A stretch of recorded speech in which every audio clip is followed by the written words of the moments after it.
देवमूर्ती येथे शेतकऱ्यांच्या आंदोलनाचा आज 38वा दिवस. आज जालना जिल्हा औषधी संघटनेचे अध्यक्ष साईनाथ पवार यांनी त्यांच्या पदाधिकाऱ्यांसह शेतकऱ्यांच्या आंदोलनाला भेट देऊन त्यांच्या व्यथा जाणून घेतल्या आणि त्यांना पाठिंबा दर्शवला.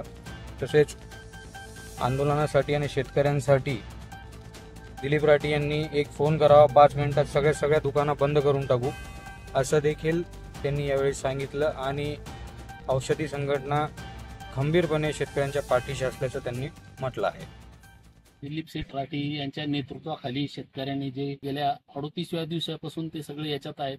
दिलीप शेठचे वडील वारले तरी दुसऱ्या का तिसऱ्या दिवशी ते इथं आले, म्हणजे त्यांना शेतकऱ्यावर किती प्रेम आहे त्यांचं त्याच्यावरून लक्षात येतं.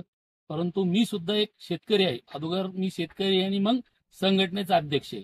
आज माझ्यासोबत माझ्या संघटनेचे उपाध्यक्ष सुनीलराव शेळके, सचिव जितू शेठ लखुटिया, आमचे मराठवाड्याचे जॉईंट सेक्रेटरी रामेश्वर कोटकर, आपले तुकाराम भाऊ डोंगरे तालुका अध्यक्ष जालना, तसेच निमंत्रक प्रशांत म्हस्के व महाराज आणि सगळे शेतकरी इथं आलेले आहेत.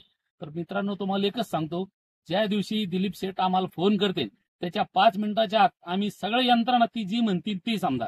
आता त्यांनी सांगितलं की आम्हाला सुरुवातीला कायदा हातात घ्यायचा नाही, परंतु जर इथून 2 किलोमीटर मध्ये जर 2 कोटीचा भाव भेटू राहिला आणि इथं तो रेट नाही भेटत, त्यासाठी दिलीप शेठ त्याच्यासाठी जर उभा राहिले तर आम्ही त्या दिलीप शेठला आम्ही गेली 25 वर्षापासून ओळखतो.